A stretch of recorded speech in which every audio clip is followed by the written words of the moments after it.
औज़ु बिल्लाहि मिनश्शैतानिर्रजीम बिस्मिल्लाहिर्रहमानिर्रहीम।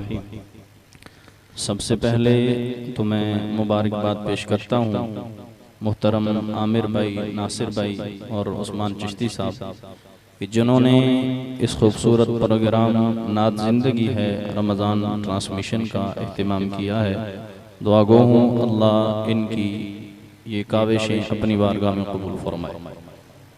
साहबी हैं, जन्नत की बशारतें मिल चुकी है, फिर भी परेशान होते हैं। आज हम हैं, हमारे पल्ले कुछ अमल भी नहीं है, फिर भी हम बड़े बड़े दावे करते हैं। वो सहाबी के जिनको जन्नत की बशारतें खुशखबरियां मिल चुकी थी, फिर भी अदब मुस्तफा का मकाम ये है।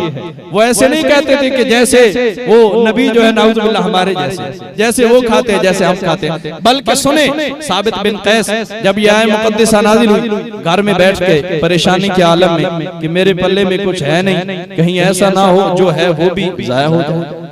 अल्लाह अकबर। साबित बिन कैस रज़ी अल्लाह ताला घर में बैठ के हुजूर सल्लल्लाहु ताला अलैहि वसल्लम ने जब एक दो दिन देखा कि नमाज को नहीं आ रहे, तो सहाबी रसूल साद बिन मुआज को भेजा कि जाओ साबित बिन कैस को बुला के ले आओ। तो आप जाते हैं, बुला के लेकर हुजूर की बारगाह में आते हैं। हुजूर ने पूछा साबित बिन कैस क्या वजह है, नमाज पढ़ने नहीं आते हो? साबित बिन कैस कहने लगे या रसूल अल्लाह, जब से अल्लाह ने ये हुक्म नाजिल किया है तब से मैं डरता हूँ कि कहीं आपकी बारगाह में मेरी आवाज ऊंची ना हो जाए और मेरे अमाल जाया ना हो जाए।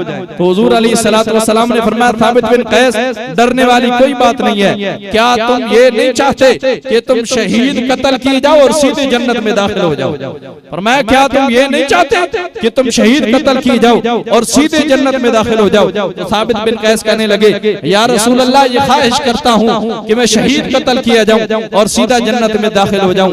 और फिर वही साबित बिन कैस, हुजूर की ये बात किस मकाम पे सच्ची होती है? मुसलमा के खिलाफ यमामा के मकाम पर खत्म नबूवत की जो जंग लड़ी गई थी, और ये जंग वो अजीम जंग थी। सहाबा कहते हैं हमने ना इससे सख्त जंग कभी पहले लड़ी थी ना बाद में लड़ी थी।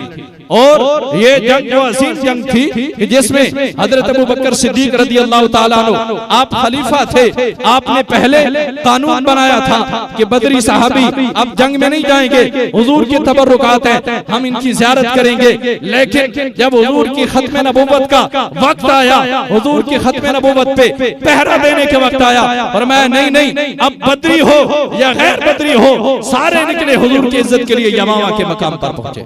तो सारे सहाबा अपना बनाया हुआ कानून सिद्दीक अकबर ने खुद तोड़ा। और साकिब भाई, बड़ी खूबसूरत मालूमात है कि हुजूर की ना 10 साला मदनी जिंदगी में टोटल जो सहाबाए कराम शहीद हुए ना, उनकी तादाद 259 थी। 259 उनकी तादाद थी। लेकिन इस एक जंग में अब देखें खत्म नबूवत का मसला कितना बड़ा है। आज लोग इसको एक मामूली मसला समझते हैं, और ये जंग वो अजीम जंग थी, इतनी बड़ी जंग थी हुजूर की खत्म नबूवत की कि इस जंग में अब 10 साल हुजूर की जिंदगी में 259 सहाबा शहीद हुए। लेकिन इस एक खत्म नबूवत की जंग में हुजूर के 1200 सहाबा शहीद हुए।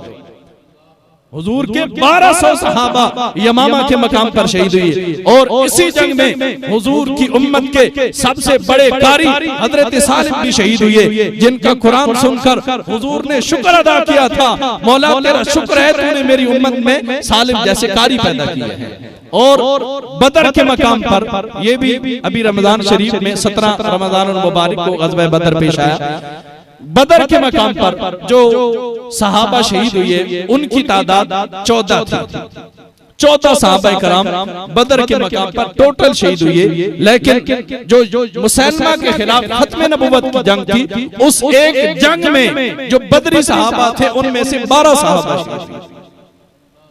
ये हुजूर अलैहिस्सलातु वस्सलाम की खत्म नबूवत के खिलाफ बहुत बड़ी जंग लड़ी गई। और इसी जंग में फिर यही सहाबी रसूल जिनके बारे में हुजूर ने फरमाया था कि क्या तुम ये नहीं चाहते तुम शहीद कत्ल किए जाओ और सीधे जन्नत में दाखिल हो जाओ? फिर इसी जंग में साबित बिन कैस रज़ी अल्लाह ताला अन्हु आपने शहादत फरमाई। तो ये था सहाबाए कराम का हुजूर की बारगाह में अदब जो मैंने अर्ज किया है। अल्लाह तबारक व तआला हमें भी हुजूर की बारगाह का अदब सही मानों में करने की तौफीक अता फरमाए।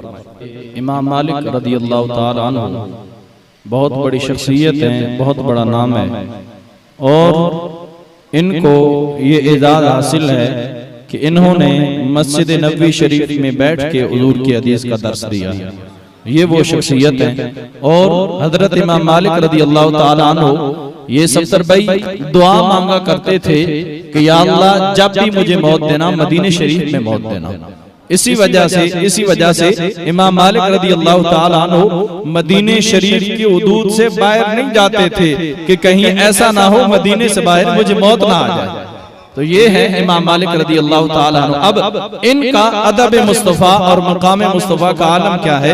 इमाम मालिक रदी अल्लाह ताला अन्हु आपके बारे में आता है कि एक शख्स आया आपके पास हदीस शरीफ पूछने के लिए। तो इमाम मालिक रदी अल्लाह ताला अन्हु आपने फरमाया जरा रुको, थोड़ी देर ठहरो, मैं आता हूँ। आप अंदर गए, आपने गुस्ल किया, नए कपड़े पहने, खुशबू लगाई, इमामा शरीफ पहना।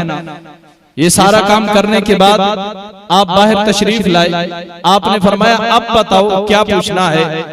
अरे वो इमाम मालिक रदी अल्लाह ताला अन्हु जो हदीस शरीफ का इतना अदब करता है कि हदीस शरीफ किसी को पढ़ाने से पहले वो कोई हदीस शरीफ को हाथ नहीं लगाता, बल्कि पहले गुस्ल करते हैं, नए कपड़े पहनते हैं, खुशबू लगाते हैं। जब वो हदीस शरीफ का इतना अदब करते हैं, हदीस वाले रसूल का कितना अदब करते होंगे। हदीस शरीफ का इतना अदब करते हैं तो खुद रसूलुल्लाह का कितना अदब करते होंगे। और यही इमाम मालिक रदी अल्लाह ताला अन्हु, बड़ी खूबसूरत बात है, सुनेंगे इंशाअल्लाह दिल को ईमान को ताजगी मिलेगी।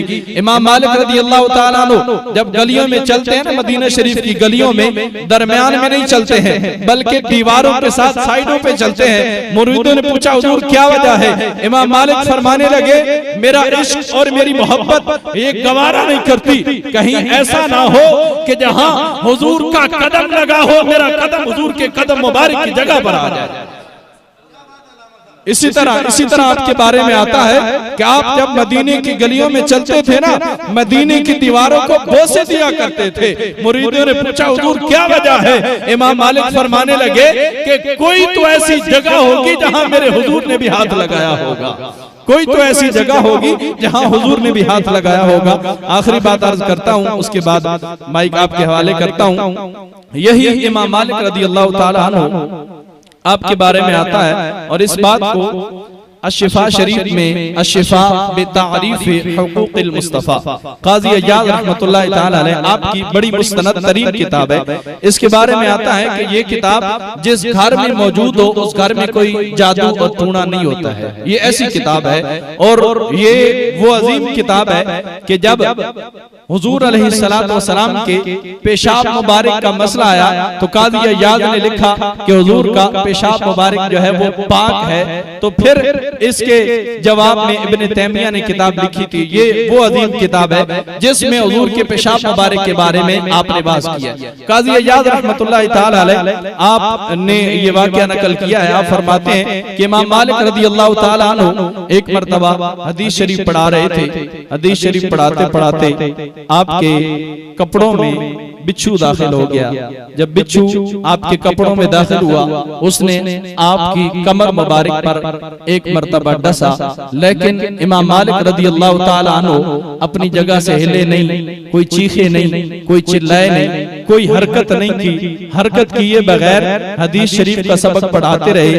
देखें बुजुर्गों का अदब ये है कि वो हदीस शरीफ आज नासिर भाई अगर किसी को बिच्छू लड़ जाए ना वो काबू में नहीं रहता है। और इमाम मालिक रदी अल्लाह ताला अन्हु आपको एक मर्तबा बिच्छू ने नहीं डसा, 2 मर्तबा नहीं, 3 मर्तबा नहीं, 4 मर्तबा नहीं, 5 मर्तबा नहीं, बल्कि 16 मर्तबा आपको बिच्छू ने डसा। अल्लाहु अकबर, 16 मर्तबा बिच्छू ने डसा। फिर भी हदीस पढ़ाते रहे। जब हदीस शरीफ का सबक खत्म हुआ तो फिर शागिर्दों को कहने लगे देखना मेरी पीठ में क्या है। शागिर्दों ने जब देखा तो बिच्छू था। शागिर्द कहने लगे उस्ताद जी आप पहले बता देते तो हम इसे निकाल के मार देते। तो इमाम मालिक रदी अल्लाह ताला अन्हु आप फरमाने लगे कि नहीं, मेरे इश्क ने और मेरी मोहब्बत ने ये गवारा नहीं किया कि मैं हुजूर की हदीस पढ़ा रहा हूं और उसके दरमियान कोई और काम करूं।